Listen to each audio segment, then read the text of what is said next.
ബി.ജെ.പിയുമായി സഖ്യത്തിനില്ല എന്ന് പറയുകയും പഞ്ചാബിലെ ബി.ജെ.പിയുടെ അനുനയ നീക്കങ്ങളൊക്കെ പാളുകയും ചെയ്തതോടെ സഖ്യമില്ലാതായി പോവുകയാണ് ബി.ജെ.പിക്ക്.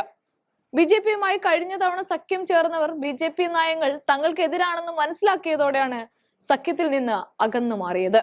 എന്നാൽ തെരഞ്ഞെടുപ്പ് അടുക്കുമ്പോൾ കാര്യങ്ങളൊക്കെ മാറി മറിയുമെന്നും പോയവരൊക്കെ തങ്ങളോടൊപ്പം കൂടുമെന്നും ബി.ജെ.പി കരുതുകയും ചെയ്തുവെങ്കിൽ അതൊക്കെ തെറ്റി. പഞ്ചാബിൽ കാര്യങ്ങളൊന്നും ബി.ജെ.പി കരുതിയതുപോലെ നടന്നില്ല.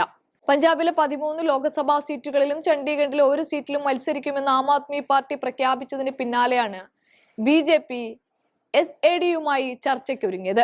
എ.എ.പി മേധാവിയും ഡൽഹി മുഖ്യമന്ത്രിയുമായ അരവിന്ദ് കെജ്രിവാളാണ് ശനിയാഴ്ച പ്രഖ്യാപനം നടത്തിയത്. അടുത്ത 10-15 ദിവസത്തിനുള്ളിൽ ഈ 14 സീറ്റുകളിലും എ.എ.പി സ്ഥാനാർത്ഥികളെ പ്രഖ്യാപിക്കുമെന്നും അദ്ദേഹം പറഞ്ഞിരുന്നു.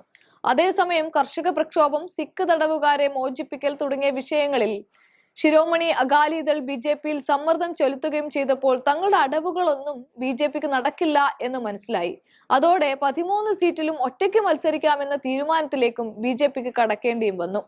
കൂടാതെ ശിരോമണി അകാലിദളുമായിട്ട് സഖ്യ നീക്കത്തിൽ നിന്ന് ബി.ജെ.പി പിന്മാറിയതിനു പിന്നിൽ മറ്റൊരു കാരണം കൂടിയുണ്ട്. തെരഞ്ഞെടുപ്പിൽ എസ്.എ.ഡിയും ബി.ജെ.പിയും വെവ്വേറെ മത്സരിക്കുന്നത് പുതിയ സാഹചര്യത്തിൽ എ.എ.പിക്ക് ലഭിക്കാൻ സാധ്യതയുള്ള വോട്ട് ഭിന്നിപ്പിക്കുന്നതിന് സഹായിക്കുമെന്ന വിലയിരുത്തൽ കൂടിയാണ് അത്.